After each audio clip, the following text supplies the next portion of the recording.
Okay, great. So welcome to the June 2025 Branch Development Committee Peer Group Meeting. We're excited to see you all here. And peer group meetings are programmed for branch leaders, including presidents, president-elect, membership, programs, nominating committee, and anyone else you think would benefit from this in your branch. I'm Sigrid Morans, and I am the co-director for leadership development on the AUW California board. My partner in crime is Becky Gomez, who is the co-director for membership. Presenting Volunteers First, Part 2 this evening will be Peggy Shippen. And she's a member of the Leadership Development Committee and author of this series. And she'll be assisted by members of other branches who have helped in the development of this series. Also joining us in the presentation is Barry Altland. Hi, Barry. You might remember him. He's the author of the book Head, Heart, and Hands of a Volunteer and a consultant to AUW California, and also a developer of last year's leadership series, Touching the Hearts of Our Volunteers. We welcome all of you to tonight's session and want to extend a special welcome to our guests from AUW Oregon and AUW Washington, who are joining us tonight. Several of their members assisted Peggy in preparing this series, and also want to welcome our three AUW presidents, state presidents, Sharman Goring from California, Catherine Lutz, AUW Oregon, and Emily Hitchens, AUW Washington. We also want to welcome Claudia Carmichael, president of the four-time five-star Salem, Oregon branch. Thank you all for being here tonight and promoting the session among your members. But first, we have some announcements. And I'd first like to ask Patricia Souza to give us a couple of sentences on sending in your programs for next year's branch activity of the year.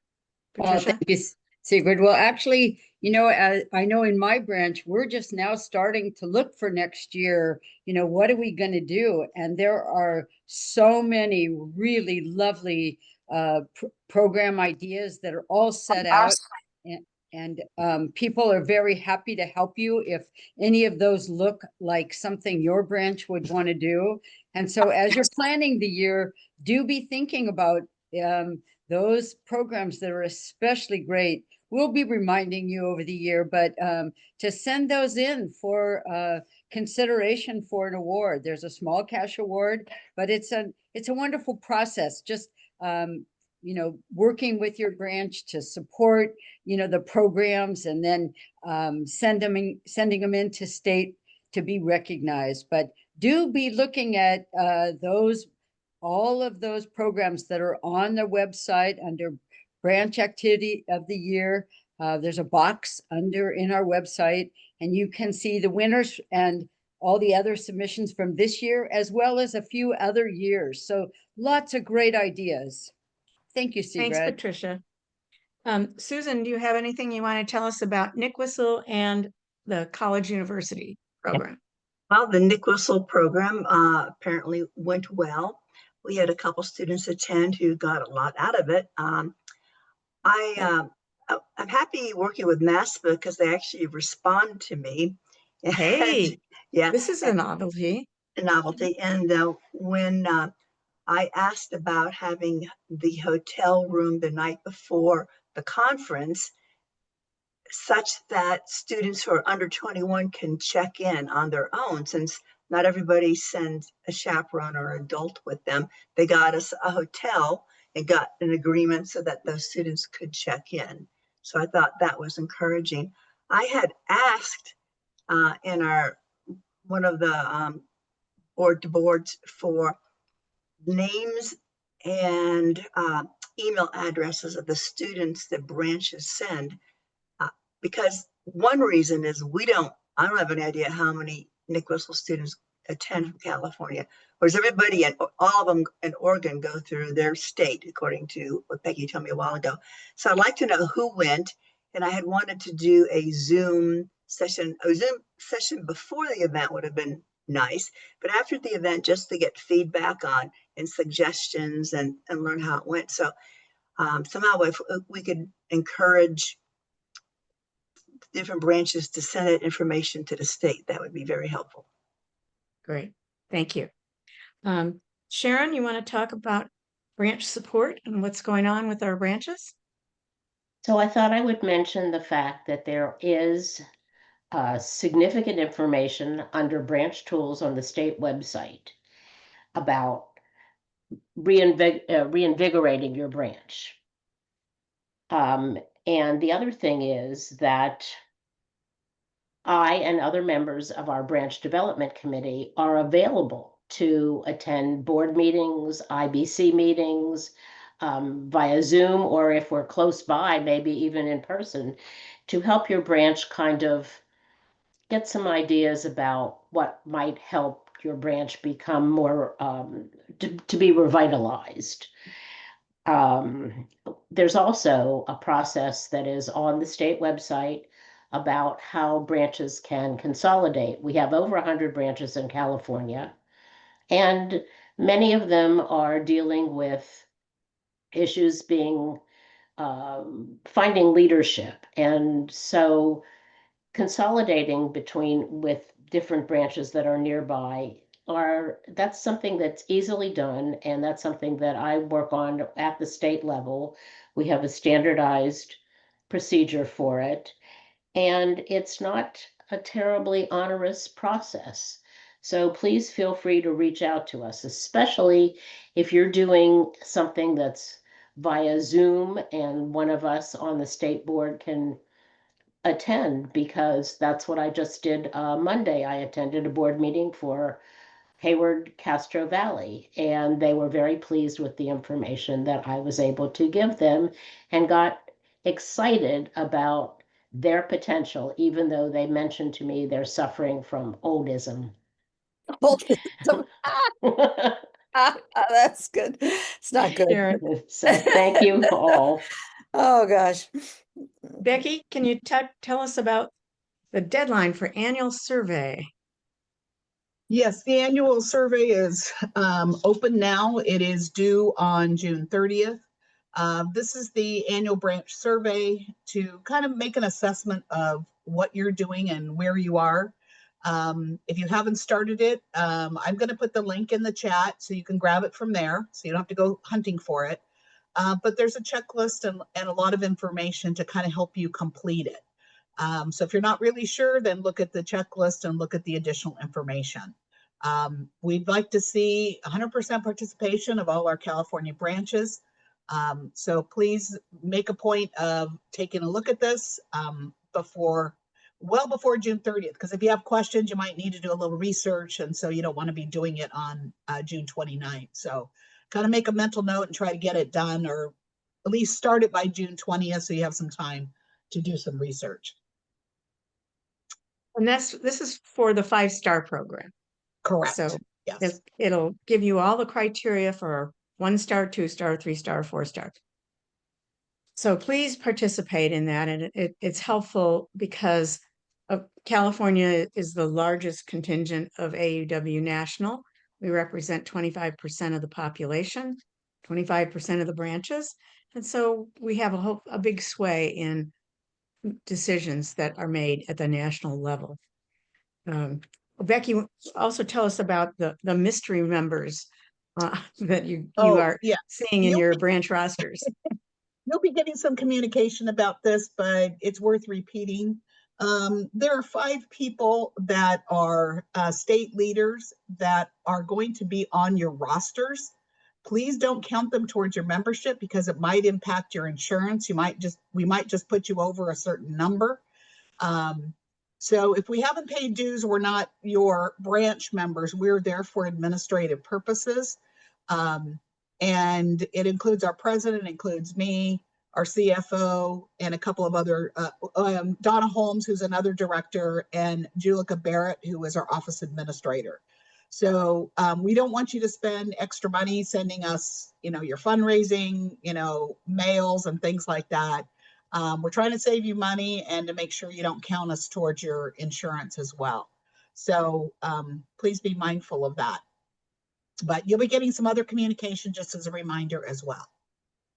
Sigrid, I'd like to mention that our state president, Sharman Goering, has put something in the branch chat.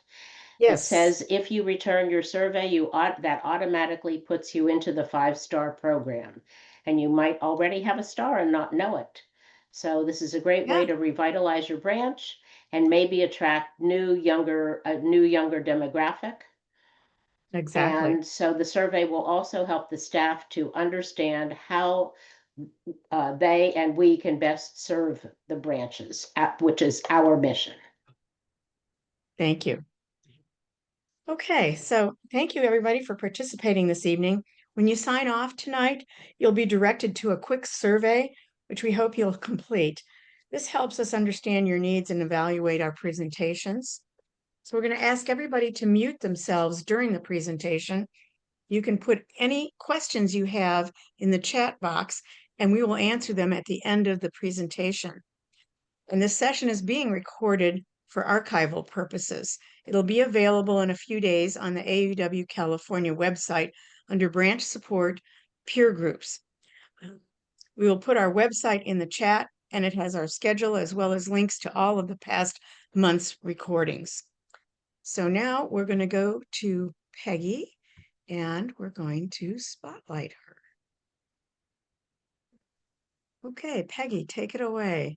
Okay, I will have to share screen here. Right. So share and this, and I will share. And I need to move this over here and get this to slideshow. It's down in the bottom tray. Right here. Okay. Yeah, there you go. Okay. This is Yippee. all a great accomplishment for me to get to this. Well, good evening, everyone. Thank you again for being with us tonight and for joining us for the second session of Volunteers First. I want to, as usual, get started by giving credits to the 4 people who have made this really possible for me. And one is just quickly Cheryl Blakely, former president of AUW Palm Springs branch, who inspired the program many years ago. Barry Otland, an author and consultant with AUW California, who enlightened our understanding of the why and the how of volunteer leadership, the importance of engaging the head, heart, and hand of volunteers, and consented to our using his book for this program. Sigrid Morans, of course, our AUW branch leadership development chair, who is endlessly patient and never allowed me to give up, and to Gloria Holland, Salem branch member, for her invaluable narrative coaching. As you all know, Volunteers First is an awareness program. It's designed specifically for leaders of volunteers to address AAUW's declining membership, engagement, and leaderships.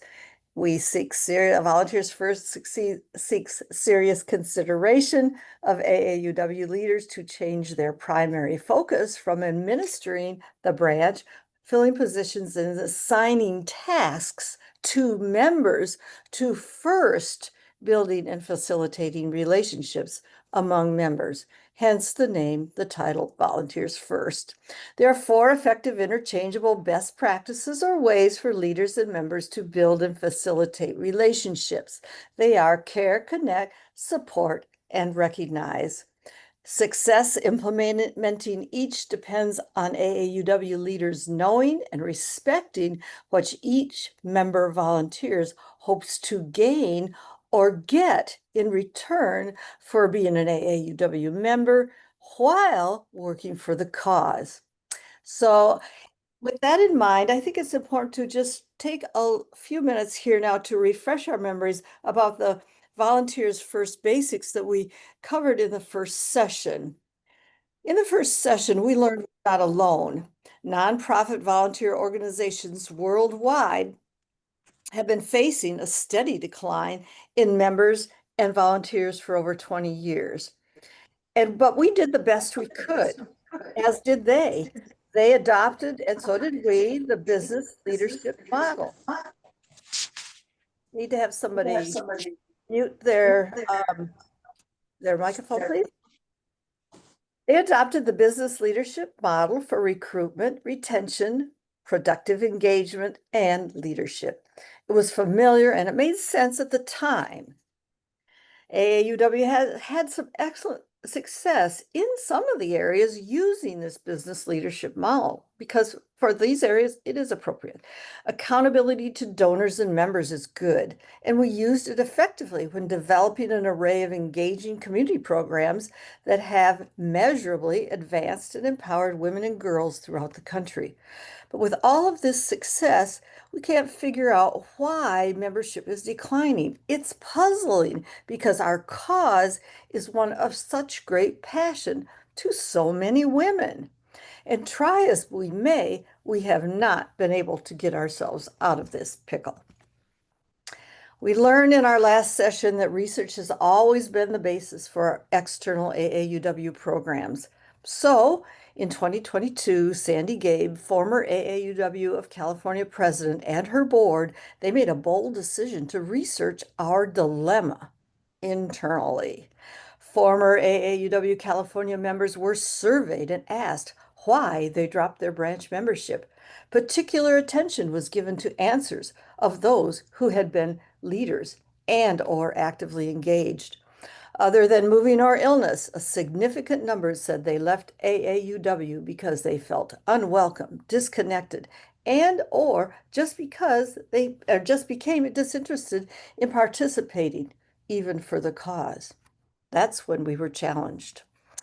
After reading Barry Outland's book, Engaging the Head, Heart, and Hands of Volunteers, and meeting with him by Zoom, we began to understand why we were losing members and how to make an effective leadership correction.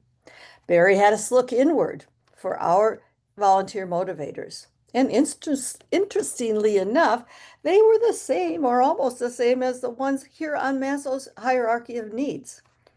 Once done, Barry suggested our collective intrinsic motivators were likely the same motivators as those of most of our members.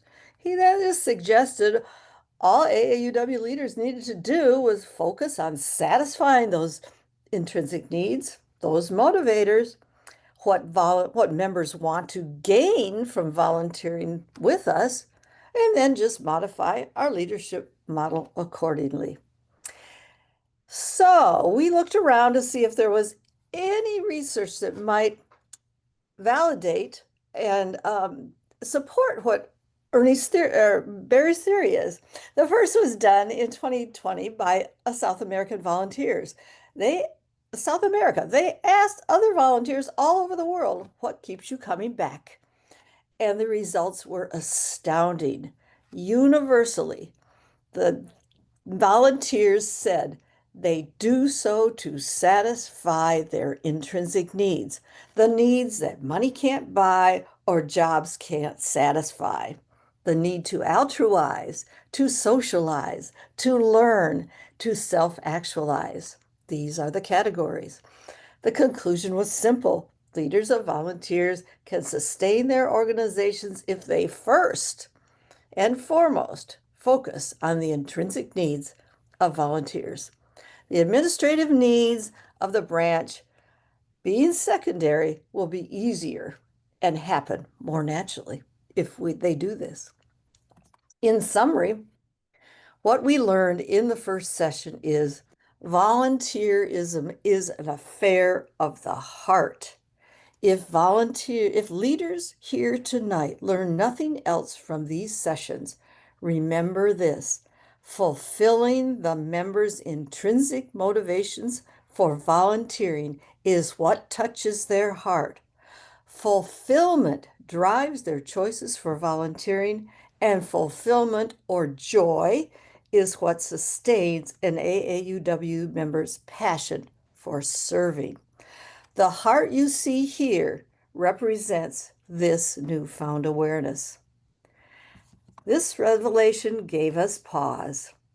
In the process of trying to empower and advocate for equity for other women, have we, the AAUW mother leaders, been treating our members more like employees and unintentionally neglecting to nurture them properly as volunteers?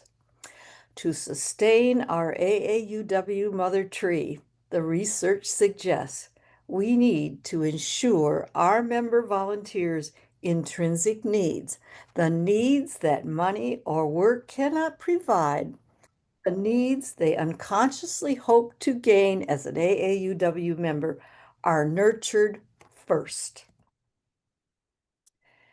In 2023, Australians also studied volunteerism on a worldwide basis to determine the most effective leadership practices for leader volunteers, practices that would increase volunteer engagement, retention, and leadership. The results of the volunteer study were successful leaders of volunteers made building and facilitating relationships their number one priority. And the Australians further listed the most effective ways to build and facilitate relationships are to care, connect, support, and recognize. While we've been going through them in detail in session 1 and now session 2, as if they're steps, they are in fact interconnected. So very briefly on care, because we covered this in session 1 in great detail. The first way to build and facilitate relationships is to show you genuinely care about each member as a person. In the first session, we discussed care in detail. Generally, care means personally getting to know each member, talking in person and learning what motivates each member to volunteer, what interests and motivators and activities each member brings each member satisfaction and joy. Learn by asking what each member hopes to gain intrinsically by being an AAUW member and engaging for our cause. Also in the first session, we discussed the second way to build and facilitate relationships, which is to connect with each other, basically, each member personally, then personally connect each member to other members and activities that match their intrinsic needs and interests.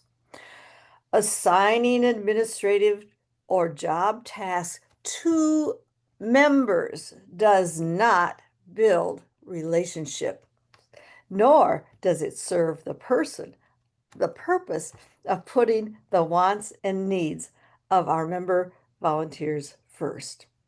And at this stage, it certainly might not bring them joy. So tonight we're going to talk about support and recognition. We'll talk about support now. We'll talk how research shows successful leaders of volunteers use support to build and facilitate relationships among members. Of all the behaviors found in the Australian study, I personally think support will make the biggest difference in sustaining engagement and leadership development. We've already discussed care, but if you remember, the 4 leadership behaviors are interconnected. So if you haven't already done so, at the stage where you're about to support someone who's engaging, now is the time to discover, rediscover, ask, or refresh your memory about the basics of members' intrinsic motivators. What does the member seem to enjoy when participating in mission-related activities? Generally, is the member satisfied by altruizing, socializing, learning, or self-actualizing? Your ability as an AAUW leader and member to support engaged members will be much easier if you care about their culture and generational background. So I'm going to speak about this shortly. Cultural caring means understanding and appreciating each member's unique cultural background, values, and beliefs. Having each member share about their culture creates empathy, fosters an inclusive and equitable branch environment, and increases their and your ability as a leader to effectively and comfortably support members as they become more engaged and experienced with leadership. Cultural caring means simply asking the same cultural questions a historian might ask of that person. What makes your culture unique in history? What stereotypes or erroneous assumptions have you experienced? What stereotypes or assumptions do you have about people of other cultures? How has or does your cultural background impact your life, your values, your hobbies, music, dance, food, dress, school, work, family, daily activities, socially and psychologically? How have cultural language differences impacted your life? What language or communication challenges have you experienced in your life? What type of communication do you prefer? Encourage interest groups or use circles of engagement to give members opportunities to share and learn the cultural impacts that make up each of our emotional being as members. Ask members about the uniqueness of their culture. Show curiosity and appreciation of those differences and find similarities. AAUW branches can be a safe haven for members to share deeply with each other and build lasting friendships, inspiring them to return, engage, and lead. The 5-star program is another way to stimulate ideas for creating a branch environment of cultural caring and support. We're just talking about the 5-star program. This year, Salem branch began honoring Oregon women of diverse backgrounds. During Women's History Month and Oregon Black and Asian History Month, we created attractive educational and historical pieces using constant contact, sending them out to all members as part of DEI awareness. One piece announced a branch Japanese program led by a new member of Japanese descent. For the last few years, Salem branch has made a concerted effort to collaborate and participate in community culture celebration programs like World Beat Festival and Salem Speaks. This year, a member of Ukraine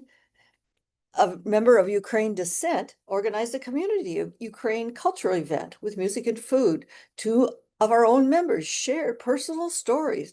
One of her son's experiences fighting with the Ukrainians, another growing up in Moscow. These programs were done outside of the branch, in the community. Branch members offered to help NAACP with their upcoming Juneteenth celebration. We learned, just like AAUW, the NAACP needs help with their community equity events. Our offer of help was most appreciated, and instead of talking about them, we'll be joining them in a cause we share. One of our members is a Black young woman. She has not been involved in any organizations in Salem. She doesn't know them. This will be an opportunity for her. Members of the World Beat Festival and NAACP allow us to wear our t-shirts, our AAUW teachers, and distribute AAUW flyers. At last year's World Beat Festival, the Japanese woman who arranged our May Japanese program became interested in AAUW and joined our branch. She is now going to take on a leadership position, and we are ready to support her because we understand her. We understand her culture. Reaching out and offering to join our sisters with their community activities while advocating for a vision of equity helps us fulfill our missions together. Attracting diverse members is secondary, but we are confident that it's going to happen just naturally as we get to know and work with each other. As with cultural caring, generational caring begins with sharing and ends with empathy. Generational identity is grounded in traits and presences that occur in high frequency within a given group. General traits listed on this slide may or may not fit each individual personally, but the psychological and social traits and values of people are, like cultural differences, usually a real mix and sometimes seem at odds with each other. But these are general ways of the general traits that most groups are coming up with for the different generations. The values of youngsters and oldsters are shaped by the same categorical influences we, as boomers, experienced in our growing up years. Just think of it. The categories are the same. Social expectations, educational opportunities, technological growth, health, safety, economic welfare, physical and mental well-being, our parents and our own work experience, and political influences of the time. As with cultural awareness, members might find experience of youngsters to be jarringly different. And we might discover that our general knowledge of youngsters might actually be an unintended bias to overcome. Encourage interest groups, just like with culture, to use circles of engagement, to give members opportunities to share and learn how generational experiences impact a member's emotional being. As with cultural caring, generational caring begins by asking the same questions, getting to know you. What social influences did you grow up with? What were your hobbies, educational opportunities, and challenges did you face? What ways and types of communications have you experienced in your lifetime? Ah, this is a good one. What are your communication preferences? How did health issues, the pandemic, for instance, affect your social work, family, and social life? How are your work and what are your work and family values? How are they different from your parents? And how did or will you raise your children differently than your parents raised you? How did you feel about your future growing up? How do you feel now about your hopes for the future, work, family, socially? For AAUW, what do you hope to gain? Learning the impact of each member's generational experience is just another way leaders can build and facilitate relationships and more effectively and more comfortably support members. There was a good article published this year in The Atlantic titled, "Young People Want to Change the World. Nonprofits Can Help Them." The Atlantic article states, and I quote, "While a majority of young people say they wish they could do more to help, according to a report from DoSomething.org, 42% of them say they don't know how to get started," unquote. Since young people in general are quite community-minded and socially conscious, it stands to reason that some of them could find a home with AAUW. Lately, we have met some of these young women while demonstrating in our community for a variety of education and equity causes while carrying our AAUW signs. Ah, yes, we are mingling with them. Yes, we are showing we are up to date and part of what's going on now. In the past, we have had success reaching out to women's groups on college campuses. Why not try reaching out to help women's groups on campuses with an AAUW mission-related activity they are currently planning? It's an opportunity to mingle and gently acquaint them with AAUW as well to give them some help. AAUW Salem Branch has recently reached out to Oregon State University and Chemeketa Community College and learned volunteer organizations can actually apply to offer non-paid volunteer opportunities to students in person and online for growth in leadership. The idea of possibly offering a public policy chair is in the exploratory stage. A college student volunteer could become a member for free. Yes, a member would need to be there as a mentor, but this is what we're thinking. We're thinking that maybe this might be a way to help us with a leadership position, to provide growth opportunities for young women and keep our branches alive at the same time. By reaching out and mingling with younger women, leaders can more comfortably and effectively support those who become members. In this slide, I would like to introduce you to Toby Johnson. She's the president of Toby Johnson and Associates, and she gave us permission to share her summation of new research she found debunking myths about volunteers of all ages. And I would say of all cultures.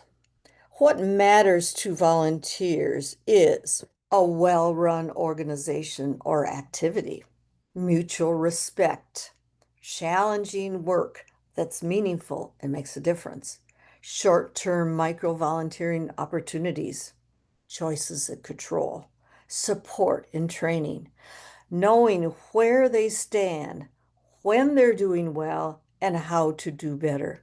When offering support, don't hesitate to be assertive in assessing their satisfaction and comfort level. Listen, then act quickly to make member-specific volunteer needs satisfaction changes. Supporting each member to sustain interest, engagement, renewal is a challenge in the short run, not to mention the long run. AAUW leaders and longtime members want a magic formula we can apply now. So young members will quickly grow into a beautiful branch of engaged, energetic, and committed members who make sustaining AAUW a priority and become leaders. I really do wish I could provide you with that magic formula. But like Jerry Scott and Jim Morgman illustrated in this Zitz cartoon, there are many distractions that are barriers to a quick fix. Not to mention, most people do not like change, no matter what generation they're in. Another reality is women, young and old alike, are developing short-term attention spans and are more impatient. We want results and reward instantly. Sometimes it seems volunteer organizations are in competition with iPhones and social media for women we believe could find so much satisfaction and joy in being an AAUW member. So, anytime an engaged member does choose to show up, it's very important to support and touch their heart to better ensure they'll enjoy us on a longer date rather than sitting alone on the couch or taking a warm bath, although a warm bath is quite the competition. Circling back around to connect, leaders take time while they themselves are engaging as a speaker or with a group to observe each member. Confirm for yourself that the member is actually connected to or matched with activities that are aligned with their interests. Are they engaging with others or just sitting quietly off alone? Are they smiling or frowning? Do they stay until the end or leave early? Your observations can be used as conversation starters when touching bases with members, which is the next support step. Touching base is the single most critical, proactive, and effective support measure a leader can take to sustain a member's passion for volunteering. Touching base means slowing down enough to make time to chat with each engaged member in person over the phone or by Zoom. Schedule one-on-one chats when there's plenty of time to talk. Ask, how's it going? And for more in-depth conversation, express your sincere positive appreciation for the members' participation and any recent special contributions. Let the member know their serving is what matters, not how much time is served. Ask about satisfaction and fulfillment. Discuss dissatisfaction and any fulfillment barriers. Ask for feedback and suggestions, and offer alternative ways to serve. Better yet, encourage creative thinking for new ideas, programs, planning, and implementation. Growing leaders is usually a slow process of building and facilitating relationships. Growing leaders begins while supporting their engagement, not when you're getting to know someone or connecting them to activities of their interest.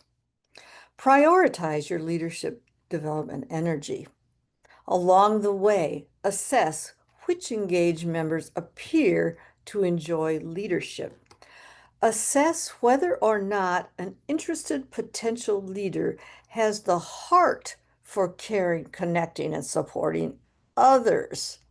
Spend your time and energy developing and elevating those engaged members who have the interest and ability and time to be leaders, and most importantly, who care about others. Leaders of volunteers must be able to reach out to members and genuinely care about them. Leadership positions are best left vacant rather than being filled with members who have no time or interest in leading or the heart for doing so. Empower newly engaged members to be AAUW leaders. Effective leaders create opportunities for members to take a small lead. Start by creating many small, doable lead roles with small teams for leading or co-leading activities of their interest. Create many opportunities for member volunteers to share in branch roles, programs, and active decision makings when they're interested. Then allow member volunteers to own implementation of their mission-related suggestions. No time for hovering here. Effective leaders make opportunities for leadership. Sometimes it's good to just bow out of a long-held position, create a vacancy, and give others an opportunity to step up. It may be slow that they do so, but it may happen. My rule of thumb is say how long you'll stay in a leadership position the day you assume that responsibility. For me, it's 3 to 4 years at the most, and never in the same role twice. Empower and challenge all AAUW members to be AAUW sustainers. Periodically, ask members to brainstorm how they can personally commit to help sustain the AAUW mission and values and activities by keeping them alive in the community. These are excellent topics for circles of engagement. What is needed to make that happen for each? What areas can members focus on to increase participation, lead an activity, engage in advocacy, scholarships, sponsorships, fundraising, branch leaderships? What can they do to keep the mission alive? The fourth way leaders can build and facilitate relationships, as well as help bond them to the AAUW mission and to the organization's sustainability, is to recognize members' contributions. Barry Altland, author of Engaging the Head, Heart, and Hands of Volunteers, is here to share a favorite and most important topic of his, rethinking volunteer recognition. So Barry, I turn this over to you, and I'm going to stop sharing right here. Well, thank you, Peggy, and thank you, ladies, for allowing me to join you for this evening. I was thinking about what to explore during our time together. And in my mind and in my heart, I went back to the time before I was writing. I did write and publish this book in 2015, so it's been 10 years now.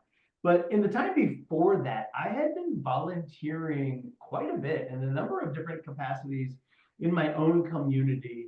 And I remembered one particular organization. They were planning a recognition event for their volunteers. And I remember it was a luncheon. And this luncheon had a Western theme to it. And I remembered that some of the volunteers were really excited about this luncheon. Some of the volunteers. And I certainly remember that the people who were planning the event were really excited about this luncheon. But I was not very excited about this luncheon. And I remember going through these emotions. I'm like, well, what is wrong with me? Am I broken in some way? Because I'm not excited about these activities that feel a little bit of like forced fun, or I don't know. I don't even know if I pinpointed my emotional view on the event, but I just knew I wasn't all that excited about it. And it was one of those moments that just really inspired me to get curious about this topic of what does it mean to really reach in and touch the heart of a volunteer, and why is recognition an important part of that formula? And how do we do it right? And candidly, in organizations, how do we not do it right in some capacities? So I think it's important for us to revisit a simple truth. The simple truth is that there are only two types of motivation that exist. And let's just touch on this again. Hopefully this is all fresh in your mind, but there's only two types that exist. And this is all tied to this recognition topic. So that intrinsic motivation that you heard Peggy mention a bit ago, that's the stuff that matters to me, the stuff that matters to you. Each of us has intrinsic motivators. We got stuff in our heart that stirs, that gets us excited about things in our lives. It's the stuff that compels us to do what we choose to do every day. And then there's these extrinsic motivators, which candidly most organizations attempt to leverage extrinsic motivation. It's an attempt that's made by somebody else to get us to do what they want us to do. And they start pulling those levers in the hopes that one of them is going to compel you to do what they want you to do. And that's that extrinsic motivation piece. And it's important for us to revisit this, because once we understand the difference between intrinsic and extrinsic motivation, and we start thinking about recognition, we must embrace that one size does not fit all. And I had to embrace this. I had to accept this for myself, that it was okay for some people to be excited about that Western themed luncheon. But it was also okay for me to not be that excited about it. In fact, I remember that I didn't go. I didn't go because, well, there was a reason. There was a reason why I chose not to go. And it has to do with the way that intrinsic and extrinsic motivation are connected to each other. So here's a simple truth for all of us to embrace, is that extrinsic motivation, in this case, the luncheon, the Western themed luncheon, was an extrinsic motivator that was intended to fire me up, to get me excited, for me to sustain my volunteer engagement.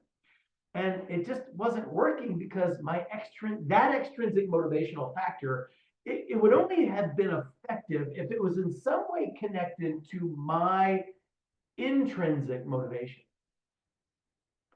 And it wasn't. In this case, the reasons why I was serving through this organization had nothing to do with getting together for lunch and wearing a cowboy hat and boots. It just completely disconnected. So I chose not to go.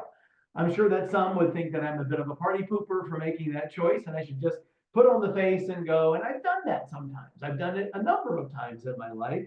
But in this particular case, I said, wow, the organization, it's a swing and a miss here, because they're just failing to connect my drivers, the things that matter to me, to their efforts to recognize all of us as volunteers. And it further reminds me that there was another time I had a speaking engagement after I had published. And this organization, they were so proud to give me this framed item. That was their recognition piece to thank me for doing work, for actually coming in and being their featured facilitator, their speaker that night.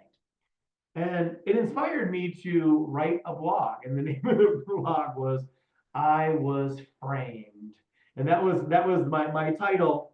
And it was a little play on words, and I continued to just explain that I received this frame, and candidly, the picture that was in the frame, it just didn't land with me, but the frame was really nice. So I did what I bet a few of you have done somewhere along the way. You took the goodies out of the frame, and you kept the frame, and you used the frame for a different purpose. And I likely still have it around, but that was a moment for me that really solidified this importance of getting recognition right, and making sure that the way that we're recognizing individuals is unique to them.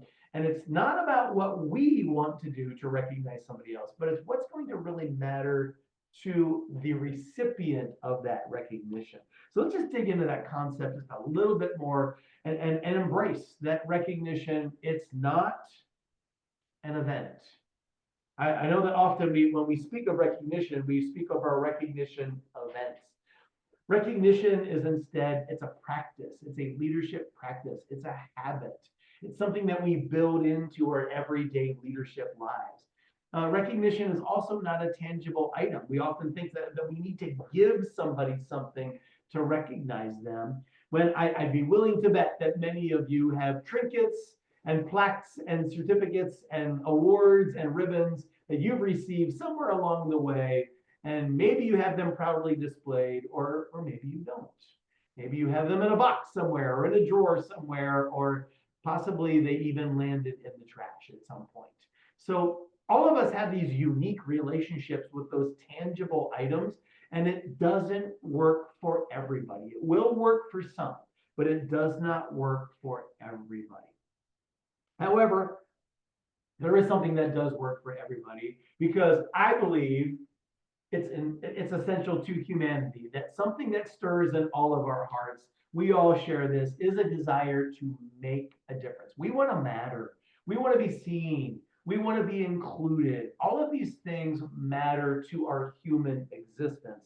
And for me, what a great thing that a leader can do to reinforce to somebody that they have really made a difference, that they have done something, that they have said something that has changed a life in some way.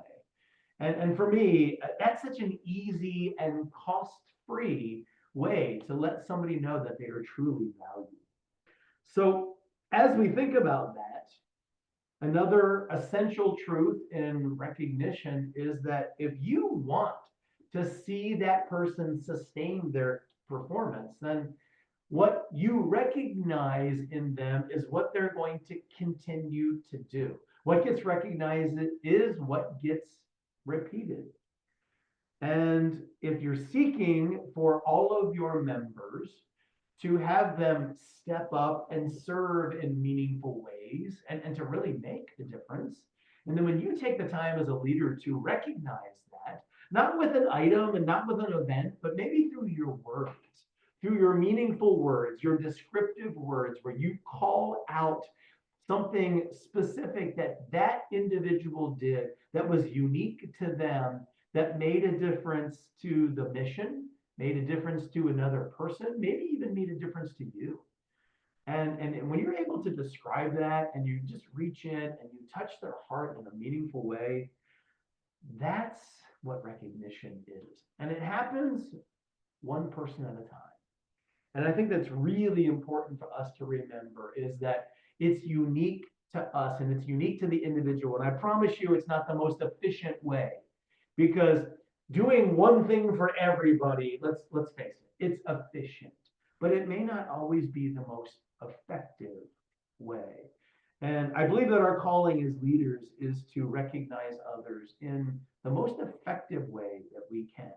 What's really going to land in their soul and really speak to them in a way that's going to say, hey, you know what? That felt so good that I want to keep doing this. This is what matters to me.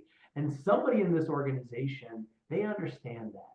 They recognize it, and they're in a leadership capacity, and they're able to do the right things to influence the way that I choose to serve because they're recognizing me. They see me. They know that I'm making a difference. So with that, Peggy, I'm going to turn it back over to you, and I appreciate my time with this group, and I'm willing to answer any questions. I'm going to hang out until the end of the session. Thank you, Barry. Yeah, I think that it's just so wonderful that you are here. And most of these people, or some of them, have attended the first session, and others may have attended some other sessions. And I just want to open it up right now while we have your time for them to ask you questions to see, because I'm sure people do have questions. So I would say, let's just do that. And I'm not sure how the best way If to do everybody that. can utilize the raise hand thing, because we've got 36 people on here and I can't see all of you. So if you have a question, go down in the bottom of your tray to the control panel and raise your hand like that. And then you'll pop to the top of the screen and we'll be able to recognize you. In the So- meantime, what I thought I would do is read to you a comment that was made by our state president. And that is exactly why I don't often attend my branch meetings. It's not my social group, but I am motivated by the mission and our work around that and helping AAUW to become more sustainable via DEI work, totally intrinsic. So I thought that was an interesting comment. And just for those of you who don't know Charmin, she's a little bit of a different demographic than many of us. Charmin's a little bit younger and still working full time. And yet she's found the time to become our state president. So I think that's an important point. I'm There are looking no to. questions. Yeah, There are no if you'll allow questions in me the to chat. add, just that's a really bold statement for Charmin to make, and I honor her for making that because it's what a great reminder to all of us that there's stuff that stirs in each one of your hearts, and when you put it out there, especially as you build relationship with others with whom you work, and you're able to share. Share how you feel about those things that for me, those are powerful. It's powerful insight to know. Charmin commented, Barry, that no one has ever called her shy.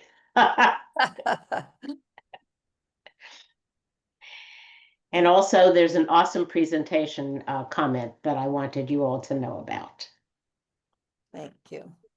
Does anyone have any questions? Feel free. I mean, now's your time. Barry's here and I'll be here next year. And so take advantage of his presence, please. I think I saw Faye's hand raised right there. But Faye, before you ask your question, I have a question of you. I saw a glass of wine in your hand earlier. Did you bring it up for everybody? We'll be Okay. passing it right through the Zoom, And you Barry. need to unmute yourself, Faye. Yeah. Sorry, I couldn't find the hand raise thing at the bottom. I've clicked on everything and it's not there. I just wanted to, so Charmin and I work in the same school district. And that is why I'm here today. It's all her fault. But in a good way. But I will say that when I came to the first in-person meeting, I thought the same thing. I thought these are not my people, not because they don't have the same interests that I do, but I was clearly one of the younger people in the room. I assumed that I was one of the few people that were working full-time still. And I thought, I don't know that this is the place for me right now. And so I am, I just got installed as the vice president of programming because if I don't do something, I'm not going to just come and sit, because I can go do that on my own time. I can, research something, or read a book, or an article or whatever. And it's very similar to my sororities alumni association. We are having all of these same issues that AAUW is having. There's this huge gap between people who want to be able to do something and aren't connected to the organizations that are doing the things. And we're finding that we're having a hard time sustaining our alumni organizations, because the alumni organization wants to do things the way they did it back in college. And we're not in college anymore. We need to tap into the women who are in college and bridge that gap. So I did take a few screenshots, Barry. I hope that's okay, because I couldn't write fast enough. But I really liked what you said about recognition being a habit, not an event. Did I get that right? Yeah, And absolutely, yes. and Again, it's a trap that some organizations fall into, and there's a lot of longstanding traditions that organizations will honor, and sometimes candidly it gets in the way of just the daily practice of Mhm. letting somebody know that what they did actually made a difference. And one of the things that it made me think of also was that whether it's that statement is applicable, whether it's positive recognition or not. So if you're constantly calling out people for not coming to meetings and not doing something and not responding to emails and then they're going to continue to not. So it's hard because you're wanting them to do it. You're not calling them out because you think they're bad, but they still feel called out. So it's a definite mind shift of how to do it on the regular, as my niece would say, right? It's not just one meeting or just one email, and it's hard to sustain. So you need to build the people deep, and not just a couple people on the committee, if that makes any sense. Faye, what is your sorority? I'm an Alpha Phi. Okay, very good. I actually work on professional staff for my collegiate fraternity. That is my full-time job. Well, there you go. And what fraternity are you in? Tau Kappa Epsilon Teak. Okay, all right. I won't hold that against you. So Barry, there's a question on the chat that's, please ask some ways to determine intrinsic versus extrinsic in terms of reasons. Yes. I hope that everybody enjoys this answer. I know that sometimes people do not. They're looking for the most efficient way, as though there's a way to gather this information. The only effective way is to just sit down and have one-on-one conversations, to really ask the open-ended questions, and then to just stop talking and listen to another person and to find out what's really going on in here. I've seen organizations that, in their attempts to be efficient, they'll put together surveys, and all data is good. So I don't demonize data when you're attempting to collect it. But to collect the intrinsic motivation and then to broaden that out and say, well, the majority of our members say this, well, that's valuable, but the majority may not speak to the individual. So we got to go back as leaders and we build relationships. We ask the questions. We get to know somebody. We observe them. I think about, even in the work environment, the type of things that somebody puts on their desk.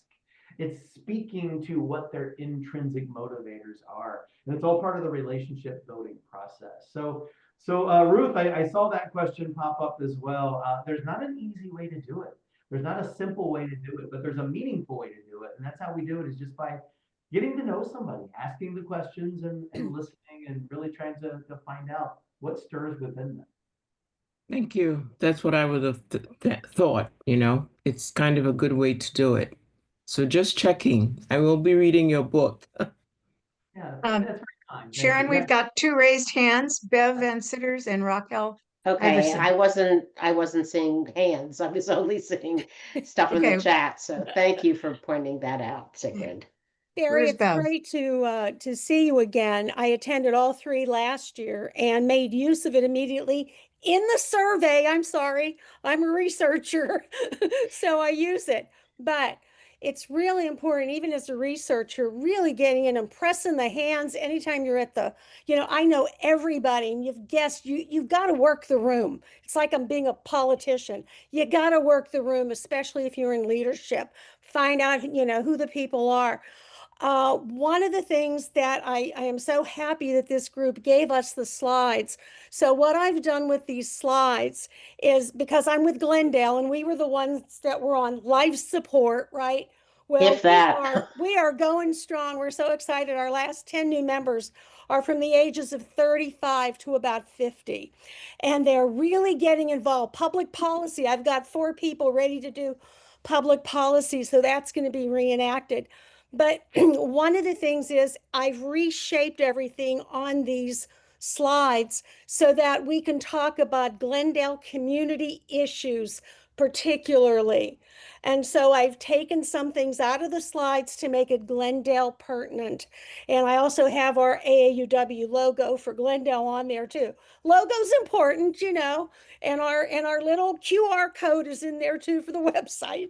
So always trying to do the marketing, but thanks to you, it really helped me with the board to help develop we did a board retreat last year for them to really understand where we're going and what we're doing. And you helped me as a leader. So now as a leader of this group, it's my turn to help everybody in my group take those leadership roles in charge of their committees or whatever, and just spread the word. It was so helpful, and I am indebted to you. Thank you so much. Ooh, yeah. Okay, Raquel. thanks, Bev. And Raquel, you have your hand up. Yes, can you hear me? Yes? Okay, great. So my name is Raquel Iverson. I'm from the Pacifica branch, and my question is for Barry. I'm a little confused about the difference between engagement and recognition. So we've used both of these terms. To me, engagement is more of getting people involved in a continuous sort of participation in activities, whereas recognition seems like it's an after the fact sort of activity once somebody has been engaged. But I see in some of your presentation, these terms are a little bit confounded. So I was wondering if you could explain concisely the difference between engagement and recognition. Raquel, if you'll allow me to boldly respond and say, it sounds like you have a perfect understanding of the difference between those two. Yeah, I look at, I often think, I'm not a card player, I'm not a poker player, but yet the analogy that always comes into my mind when I think about engagement is I'm taking my hands like this and then just pushing all of the chips toward the middle of the table. This idea of being all in, where your heart is really in the game, that for me is engagement. And all of us, every one of you is engaged in something. There's something that you're really excited about. And for me, that's what engagement is. I speak a lot with our collegiate men who I support. I work with 1,500 collegiate men, and I talk a lot about how do we create a culture of engagement? How in some way touching the work of the organization.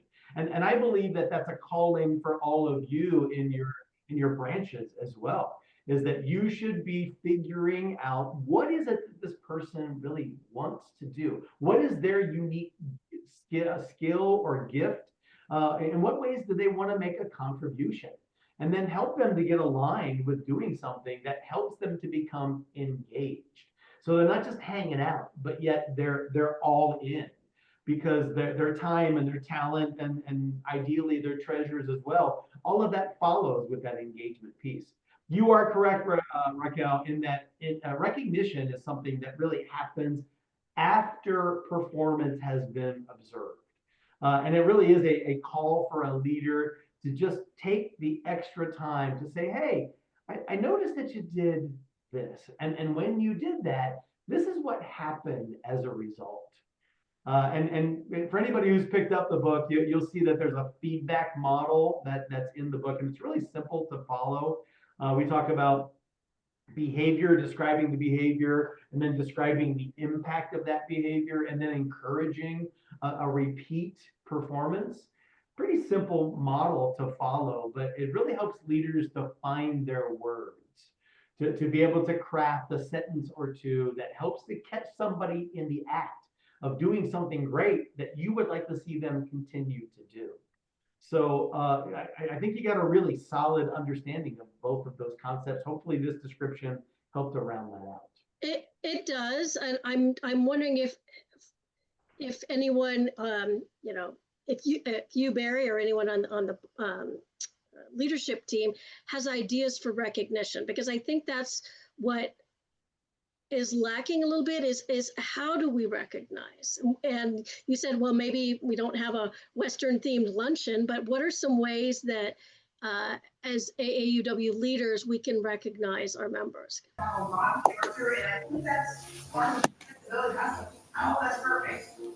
Yeah, and Lorraine, I see your hand. Let me put you on mute to just minimize your audio, and then we'll come back to you in a moment. Lorraine, yeah, Raquel, here is the answer, and I've said this and I've ruffled feathers, so I'm going to say this delicately. There is nobody who has a better understanding of what recognition ideas are going to work best than the person who's receiving the recognition. Mm-hmm. They understand it because they know what's going on in here. I was hearing some conversation before this session started where one of our leaders was sharing about, hey, they just started applying this very simple volunteers first principle of, I was asking people questions to get to know them. And here's what I have found is that most people, a high percentage of people, are really in tune with their intrinsic motivations. Mm-hmm. But if you ask them, so what are your intrinsic motivations? Right. They're probably not going to be able to give you a cogent answer. But if you find more artful ways to be able to ask that question, and there's a multitude of ways to approach that. People are pretty in tune with what's going on in their heart. So that's always my answer whenever I hear, hey, let's generate 101 fancy ideas for recognition. Instead, I'm like, why don't we just take the time to ask the person who we desire to recognize? And maybe they can give us the insight that we need. I wanted to say, Raquel, that I did what Barry says, he doesn't like to do, but during a little orientation, I did ask people on a sheet of paper, how do you like to be recognized? And I'm not kidding. This is what people said. And I had a little suggestions because as well as other or whatever. And I want to tell you, 90% of them said, all I want is a thank you. Mm-hmm. And I think one or two of them said it would be neat to be a named gift honoree. And that's where, of course, we all know what that is for Barry's information. We select based on donations, the number of donations. We select people that have done, commendable things in our branch for the year. But I found that very, very interesting. And so I asked Barry in a conversation, now what do I do with that? And he said, honor it. If that's how they want you to just say thank you. One woman said, I don't want any recognition. Please do not recognize. And so we're just kind of regrouping mentally with that. So I just thought you might find that kind of interesting. It really should be asked, I think. So Barry, there's a comment here that a verbal thank you goes a long way. Mhm. And handwritten notes are very well received, no matter what the generation. That's not something that younger generations are particularly aware of, but AAUW sends every member a set of note cards every year because those note cards have the painting on them that a member has won the right to have on these note cards. It's through a contest. So they're perfect to use to send somebody a thank you note for doing something they've done in AAUW.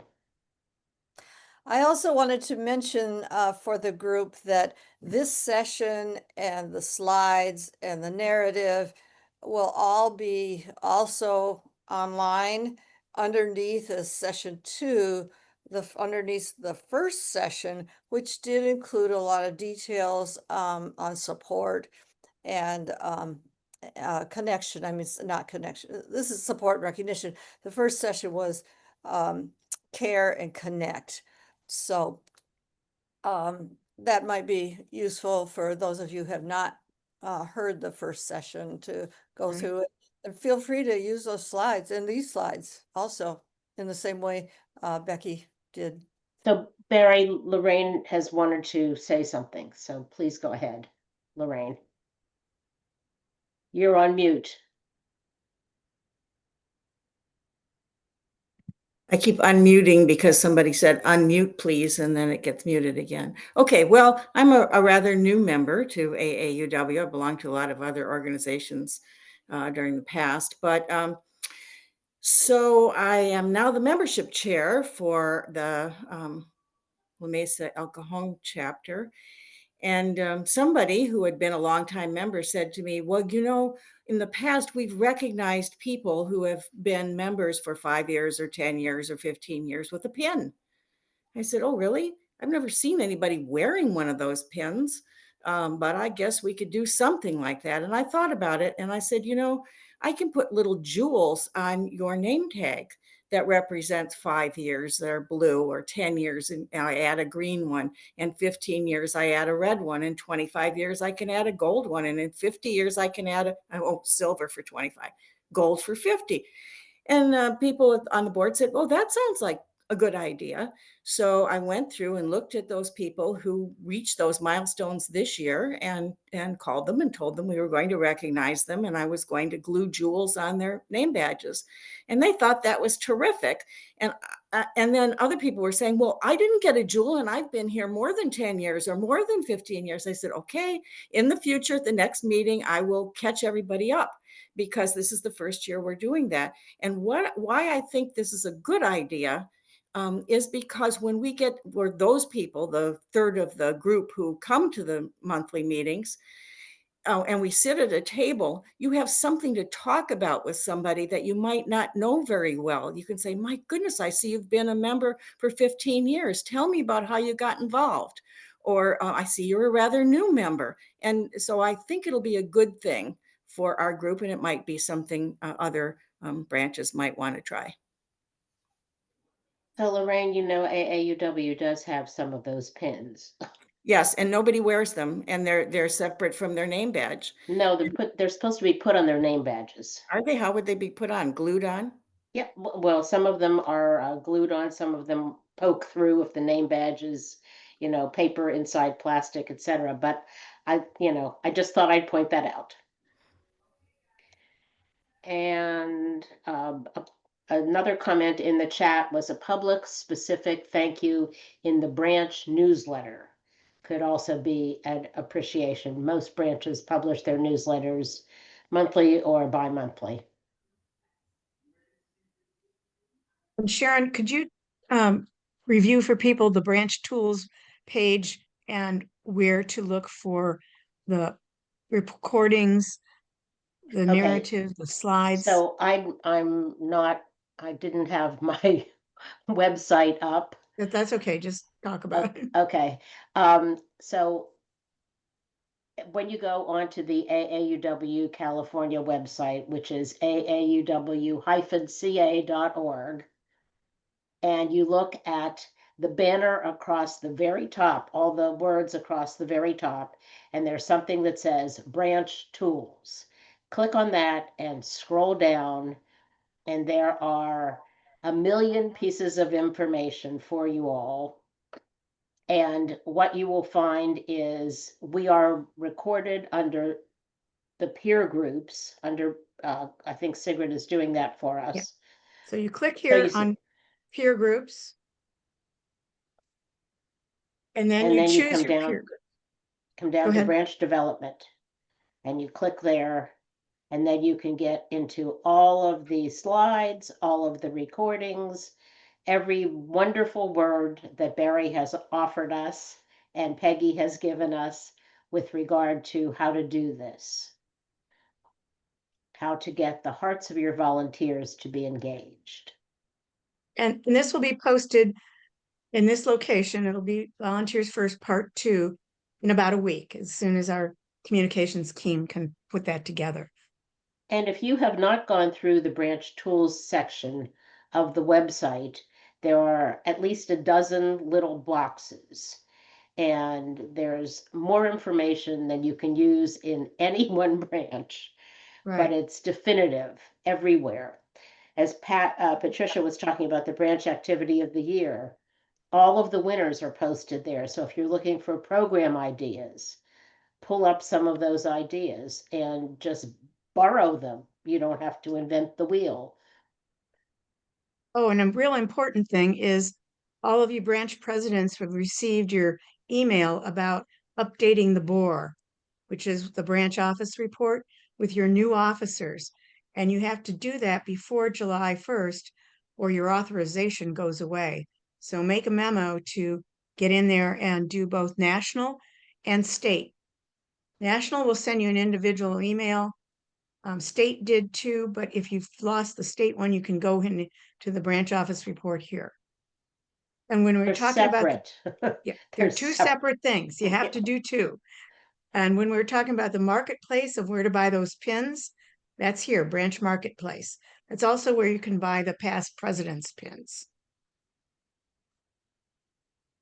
Okay. But we as you done can with that? see, there's more information than you will use in Right. one term of your administration. And here's public policy, fundraising guidelines, especially the financial ones and what we can and cannot do. This is a wonderful page, and it gives you everything you need to know to run your branch. Thanks, Sharon.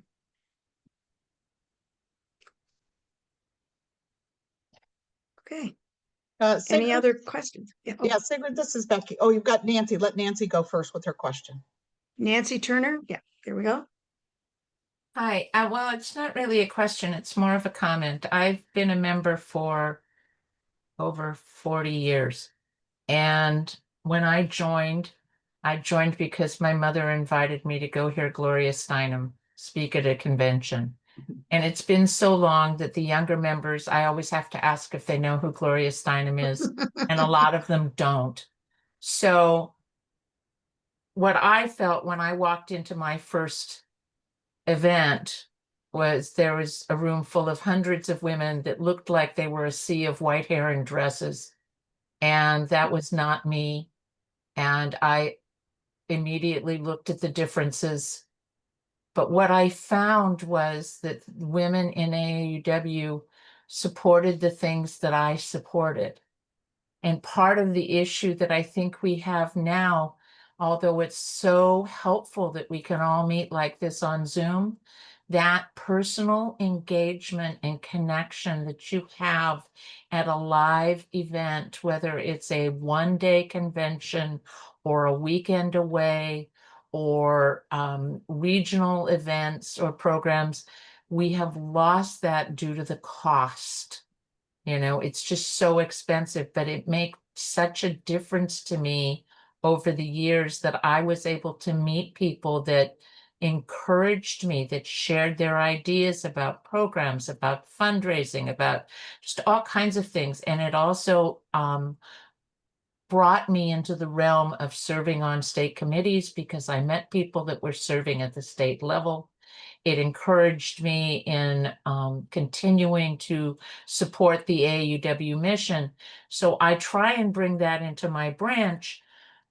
And I do, and I succeed at that, but I can't do that all by myself. And I would really love AUW California leadership to consider trying to have something live, even if it's, you know, Northern California and Southern California. I loved meeting people from other parts of the state, but you get a different connection if you can just hang out with somebody while you're standing in line in the bathroom and start talking to them about where you want to go to dinner. So that's a comment, because the sea of white hair and dresses is still, you know, now we're in pants, but that generational disconnect still appears to people until you get a chance to connect with each other. Those circles of engagement that we have been talking about in these programs, the opportunity to really sit down and talk. So I I really appreciate that. enjoyed this presentation. Thank you. I appreciate that comment, Nancy. But as you know, fiscally, it's just not viable. California is too big a state. As I said, we have over 100 branches, and we were losing $30,000 from each convention. So that's not fiscally responsible. Well, as I said, it wouldn't necessarily have to be a statewide event. So we can ask you to be on the things that committee. people can look at. There are always options that can be considered. There are always choices that are possibilities. And when I Thank meet you. with other branches, I do tell them to have joint events with other branches, sometimes inter-branch council meetings or whatever, so that therefore you do have some personal connection that's regionally available. And I understand that because I said I've been a member for a long time. I also live in an area now where I'm in the Central Valley. We're a little more spread out. We do have events with other local branches, but you know, we don't have a whole lot of state leaders out in these areas, and even, you know, it's like Mariposa is close, and close is considered it's over an hour away. So Great. Becky wanted to talk a little bit about one other topic, Sharon.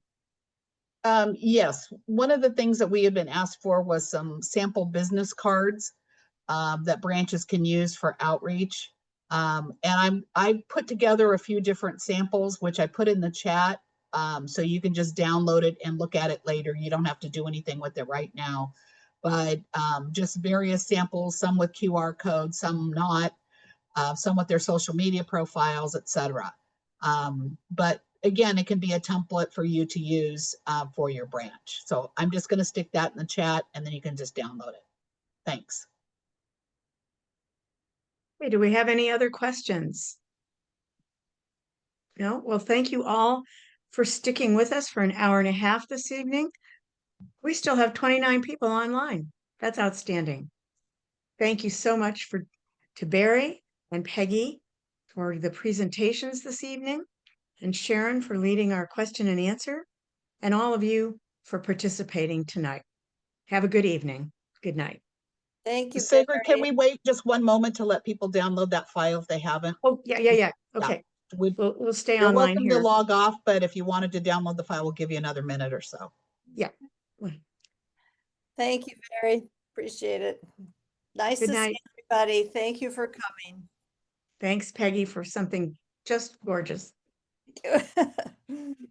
Thanks, Peggy. Thanks, Barry. thank you, everybody. All right. Good night. Bye now. Thank you, everyone.